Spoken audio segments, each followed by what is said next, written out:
Los cristianos somos llamados al estudio de la Biblia.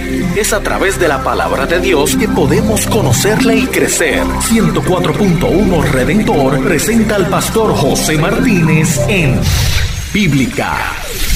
Hola, soy el pastor José Martínez Villamil y este es tu programa Bíblica, estudio y respuestas de la palabra de Dios por aquí por Redentor 104.1 FM desde San Juan, Puerto Rico y para todo el mundo. Muchas gracias por tu sintonía y también muchas felicidades en esta época navideña, el recordatorio del natalicio del Señor Jesucristo. Bíblica tiene el propósito de ayudarte a conocer mejor a Dios a través del estudio de la Biblia. Recuerda que puedes escribirnos compartiéndonos tus preguntas o comentarios a la dirección electrónica pregunta@biblica.com, Bíblica con 2K, y también que puedes visitar nuestra página web con la misma dirección, donde puedes conseguir las notas de los estudios de las semanas pasadas. Nuestra oración a Dios hoy viene del Salmo 9, los versos 13 y 14. Ten misericordia de mí, Jehová. Mira mi aflicción que padezco a causa de los que me aborrecen. Tú que me levantas de las puertas de la muerte, para que cuente yo todas tus alabanzas en las puertas de la hija de Sión, y me goce en tu salvación. Amén. Hoy, y como anunciamos la semana pasada, compartimos nuevamente la información provista en los programas iniciales de Bíblica el pasado mes de mayo. En dichos programas y como parte de la visión y propósito de este programa de Bíblica, presentamos temas de importancia para el creyente que desea aprender cómo ahondar su conocimiento de la Biblia. Hoy específicamente comenzamos con el tema cómo estudiar la Biblia. Dicho esto, bienvenidos a Bíblica, un programa de estudio y respuestas de la palabra de Dios. Estás en sintonía del programa Bíblica, estudio bíblico sistemático y enseñanza de cómo estudiar las Escrituras, con el análisis del doctor José Martínez. Nuevamente, bienvenidos de regreso a Bíblica, estudio y respuestas de la palabra de Dios por aquí por Redentor 104.1 FM. Y aprovechamos también para anunciarte que ya está disponible en Mundo Musical Cristiano, en sus tiendas de Arecibo, Bayamón, Atillo, Humacao, Isabela, Ponce y ahora también en Mayagüez. Nuestro libro recientemente publicado, Tesoros de una carta ignorada. Filipenses, la Cenicienta del Nuevo Testamento. También lo puedes conseguir aquí en Redentor. Puedes llamar al teléfono 751-1310. Bueno, ¿cómo estudiar la Biblia? Aquellos que están con nosotros desde el principio saben que este programa Bíblica tiene el deseo de ayudar a los creyentes no solo a entender la Biblia, sino también a aprender a cómo ellos pueden estudiarla por sí mismos. Aquí nosotros queremos ir un poco más allá entonces, compartiendo enseñanzas sobre los procedimientos adecuados para estudiar las Escrituras. Hay un dicho chino que afirma, dale un pescado a un hombre y comerá una vez. Enséñale a pescar y comerá toda su vida. Y ese es el deseo de Bíblica. A través de los próximos programas estaremos, repitiendo, valga la redundancia, los programas iniciales, métodos y herramientas básicos para un correcto estudio bíblico. Iniciamos considerando la pregunta, ¿por qué es necesario el estudio de la Biblia? ¿Por qué no basta con leerla e interpretarla como haríamos con otro libro? Creo que la razón principal, aunque puede causar algo de sorpresa, es que la Biblia no es un libro fácil de entender. Lo voy a repetir. La Biblia no es un libro fácil de entender. Sí, ya sabemos, un mensaje básico hasta un niño puede entenderlo. El mensaje de salvación, del amor de Dios, manifestado en Cristo Jesús, encarnado, muerto y resucitado, es un mensaje fácil de entender. Pero sin embargo, tenemos que recordar que la Biblia es un libro escrito en otro tiempo, en otros idiomas y en otro contexto cultural, lo que puede hacer de su interpretación correcta una tarea a veces, por algunos momentos y en algunos pasajes específicamente, algo difícil. Una forma de decir esto, con otras palabras, es afirmando que la Biblia es un libro de otro mundo. Otro mundo histórico, otro mundo en el tiempo, otro mundo geográficamente, otro mundo culturalmente. Por eso, el proceso interpretativo de la Biblia puede ser uno complejo. Repetimos que con esto no estamos diciendo que haga falta ser un erudito con preparación extensa en la universidad o en el seminario para poder entender la Biblia. Tampoco estamos diciendo que sea necesario el dominio de las lenguas hebreas, aramea y griega en las que se haya escrito las escrituras para poderlo comprender. Lo que estamos diciendo es que aunque el mensaje central y básico de la Biblia es uno tan sencillo que aún un niño puede entenderlo, también es un libro complejo por las características ya mencionadas. Nuestro respeto a la Biblia nos exige dar toda la atención y trabajo necesarios para asegurarnos de que entendemos hasta donde sea humanamente posible lo que Dios dice. A veces pensamos que ofendemos a Dios o que podemos ofender la claridad de la expresión divina al afirmar, como yo he dicho, que la Biblia en algunas de sus partes puede ser un libro complejo. Sin embargo, queremos que lo pienses como nosotros, como una medida de responsabilidad y de respeto a la palabra del Señor. A pesar de las dificultades que se pueden encontrar ocasionalmente en el estudio de la Biblia, este es el libro más vendido de todos los tiempos. Ahora, ¿cómo es esto posible? Porque, como dijimos antes, enfatizamos y repetimos, el mensaje central de la Biblia es fácil de entender. De Génesis a Apocalipsis, el amor de Dios perfuma cada página. Si añadimos a esto la hermosura de innumerables pasajes, el efecto sanador de sus salmos y la sabiduría en las palabras de Jesús, podemos entender por qué, incluso entre los no cristianos, la Biblia es un libro famoso, es el libro más vendido de todos los tiempos. Ahora bien, por supuesto, la Biblia siempre ha tenido un significado especial para el pueblo cristiano. Lo podemos observar, por ejemplo, en la centralidad de la Biblia en la vida de la primera iglesia.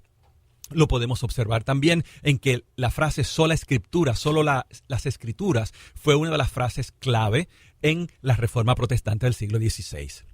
Lo podemos también reconocer en el hecho de que al cristianismo se le conoce como la religión de un libro, entiéndase la Biblia. Y que a Juan Wesley, uno de los cristianos más conocidos a lo largo de la historia, también se le llamó el hombre de un solo libro. El cristiano sabe que la palabra de Dios, la Biblia, las Escrituras, es la revelación divina y por eso es central en la fe cristiana. ¿Por qué es tan importante? ¿Por qué leerla? ¿Por qué estudiarla? La primera razón, por supuesto, es que creemos que la Biblia es la palabra de Dios. Contra el sector que llamamos liberal de la iglesia cristiana, nosotros creemos que la Biblia es la palabra de Dios, no que solamente contiene la palabra de Dios. En 2 de Pedro capítulo 1, versos 20 y 21, dice, entendiendo primero esto, que ninguna profecía de la Escritura es de interpretación privada, porque nunca la profecía fue traída por voluntad humana, sino que los santos hombres de Dios hablaron siendo inspirados por el Espíritu Santo. 2 de Pedro 1, 20.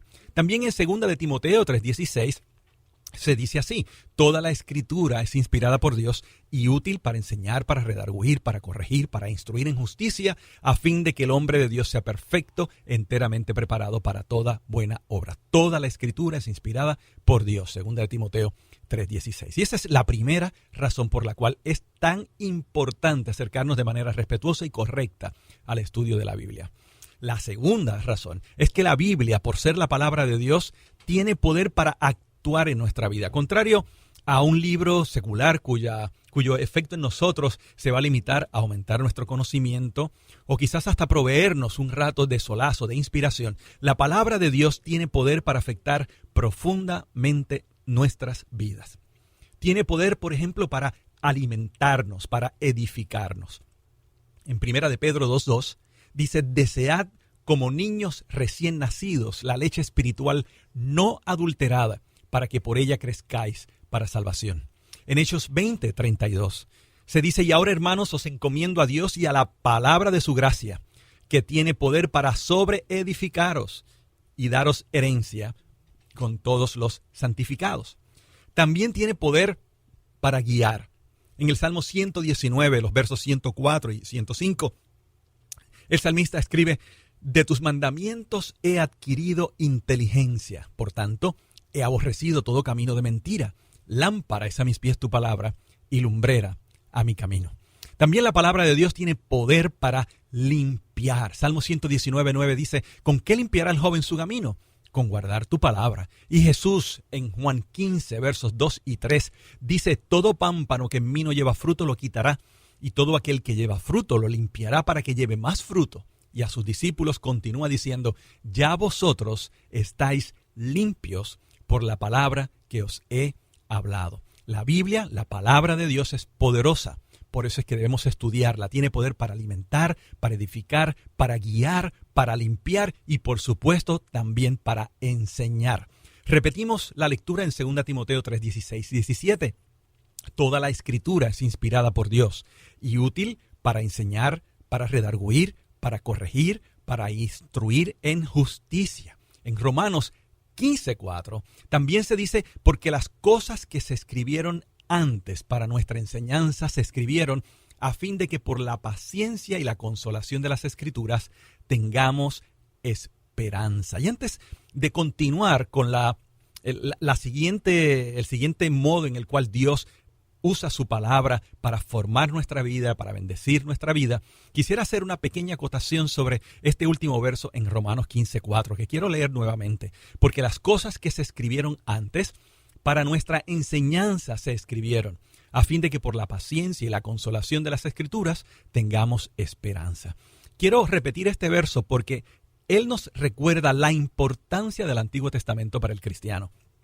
Cuando en este programa bíblico hablamos de la palabra de Dios o de las Escrituras, nos referimos tanto al Antiguo Testamento como al Nuevo Testamento. A veces a los cristianos pareciera como si se nos olvidara que el Antiguo Testamento no es el prólogo del Nuevo Testamento, es parte integral de las Escrituras. Para nosotros sigue siendo palabra de Dios, no es la revelación, como decían los gnósticos y un hereje del segundo siglo llamado Marción. No es la revelación de un Dios malévolo que es el creador del mundo. No, es parte de las Escrituras, es la revelación de Dios para nosotros, y los cristianos tenemos que hacer de ella parte de nuestro motivo de estudio. El Nuevo Testamento no es lo único importante para nosotros los cristianos, y eso nos lo recuerda Romanos capítulo 15 y verso 4. Ahora, también la palabra de Dios es poderosa para atacar. En Efesios 6:17, y por supuesto estamos hablando aquí de una lucha o de un ataque espiritual. En Efesios 6:17 dice, y tomando el yelmo de la salvación y la espada del Espíritu, que es la palabra de Dios. Y quizás la mejor ilustración de la palabra de Dios siendo usado como espada en la lucha espiritual es nuestro Maestro, el Señor Jesús, cuando fue tentado en el desierto, cuando en repetidas ocasiones, 3 de ellas registradas en los evangelios, Él es tentado por el diablo. Cada una de esas tentaciones fue contestada con una cita bíblica, específicamente con una cita del libro de Deuteronomio, porque la palabra de Dios tiene poder para atacar, como tiene poder para alimentar, para edificar, para guiar, para limpiar, para enseñarnos. Te recuerdo que estás en Bíblica, Estudio y Respuestas de la Palabra de Dios, por aquí por Redentor 104.1 FM, y que nos puedes escribir a la dirección de correo electrónico pregunta@biblica.com. Muy bien, y si es cierto que tenemos que leer la Escritura y vemos el poder que tiene esta para afectar positivamente nuestras vidas y edificarnos en nuestra formación cristiana, ¿cómo debemos prepararnos para estudiarla? Y esa es la siguiente pregunta que consideramos en nuestro estudio de hoy. ¿Cómo debemos prepararnos? ¿Qué debemos hacer para sacarle el máximo provecho? ¿Cómo debemos prepararnos? ¿Cuáles son los requisitos para estudiar efectivamente la palabra de Dios? Lo primero es que tenemos que entender, reconocer y confesar que necesitamos la ayuda de Dios, la iluminación del Espíritu Santo. El Espíritu Santo es el poder de Dios, la persona de la Trinidad detrás de la inspiración de las Escrituras, y por tanto necesitamos de su ayuda para entenderla correctamente. Algo de eso probablemente entendía el salmista cuando escribió en el Salmo 119 y verso 18, abre mis ojos y miraré las maravillas de tu ley. Cuando nos acercamos a las Escrituras debemos prepararnos adecuadamente. ¿A qué nos referimos? Escucha lo que dice en Esdras, capítulo 7, versos 9 y 10. Y al primero del mes quinto llegó Esdras a Jerusalén, estando con él la buena mano de Dios, porque Esdras había preparado su corazón para inquirir la ley de Jehová y para cumplirla, y para enseñar en Israel sus estatutos y decretos. Fíjate cómo Esdras, este erudito del Antiguo Testamento, de la palabra de Dios en el Antiguo Testamento y líder en el proceso de restauración de Israel luego de su regreso del exilio babilónico, este hombre de Dios dice que había preparado su corazón para inquirir, para estudiar, para investigar en la ley de Jehová, pero también había preparado su corazón para cumplirla y entonces para enseñarla. Y puedes ver aquí que hay una progresión entre la preparación del corazón para entender la ley de Dios, para practicarla y entonces para enseñarla. En el caso de Esdras, enseñarla en Israel con todos los estatutos de la palabra de Dios y sus decretos. Parte de esta preparación y requisitos que vemos en las Escrituras para estudiar efectivamente la Biblia lo es el anhelar este encuentro nuestro con la palabra de Dios. Como hemos dicho, la palabra de Dios, la palabra inspirada de Dios, tiene una dimensión profundamente espiritual en nuestra vida. Y cuando el cristiano, la cristiana, aprende a amar estas Escrituras y anhela estar frente a ella para que Dios hable a su vida, su estudio será más efectivo. Así dice el Salmo, en el Salmo 119, versos 40 y 131, que de paso es un salmo muy largo y algunos parecen evitarlo por esa razón. Sin embargo, es uno de los salmos más hermosos de toda la Escritura y su tema central es exactamente la palabra de Dios. Bueno, Salmo 119, versos 40 y 131 dice: He aquí yo he anhelado tus mandamientos, vivifícame en tu justicia. Mi boca abrí y suspiré porque deseaba tus mandamientos. Es como aquella palabra del apóstol Pedro, donde él dice: desead como niños recién nacidos la leche espiritual no adulterada para que por ella crezcáis para salvación. Primera de Pedro 2:2. El anhelo intenso de nuestro corazón por acercarnos a la palabra de Dios y recibir a través de ella la palabra del Señor es clave en nuestro estudio de las Escrituras. Además de anhelarla, debemos, como ya vimos en el caso de Esdras, disponernos a obedecer la palabra de Dios, a obedecerla de todo corazón. Esto es clave en el estudio de las Escrituras. Si nosotros nos vamos a acercar a la lectura y al estudio de la Biblia como otro libro secular o como un libro que, aunque reconocemos que es palabra de Dios, vamos a examinar primero para obedecer lo que querramos de ello, después no vamos a sacar demasiado provecho. Algo que vemos en este Salmo 119 y podemos verlo en el caso de Esdras y en otros casos de la Biblia es que la disposición o la predisposición a la obediencia es un requisito indispensable para el estudio efectivo de la Biblia. Lo que quiero decir es que nosotros, como hijos de Dios, como siervos de Jesucristo, seguidores de Cristo, que le consideramos nuestro Señor, no solo nuestro Salvador, nuestro amo, nuestro maestro, nos acercamos a la Biblia no diciendo voy a ver qué hay aquí, para qué de esto voy a obedecer, sino que nos acercamos a la Biblia diciendo qué es lo que mi Señor dice para yo obedecerlo. Estamos predispuestos a obedecer. Y nuevamente de esto nos habla el Salmo 119. Verso 33. Enséñame, oh Jehová, el camino de tus estatutos y lo guardaré hasta el fin. Dame entendimiento y guardaré tu ley y la cumpliré de todo corazón. 35. Guíame por la senda de tus mandamientos, porque en ella tengo mi voluntad. 44. Guardaré tu ley siempre, para siempre y eternamente. Verso 112. Mi corazón incliné a cumplir tus estatutos de continuo hasta el fin. Y el 69. Contra mí forjaron mentira los soberbios, mas yo guardaré de todo corazón tus mandamientos. Recuerda que estás escuchando Bíblica, Estudio y Respuestas de la Palabra de Dios.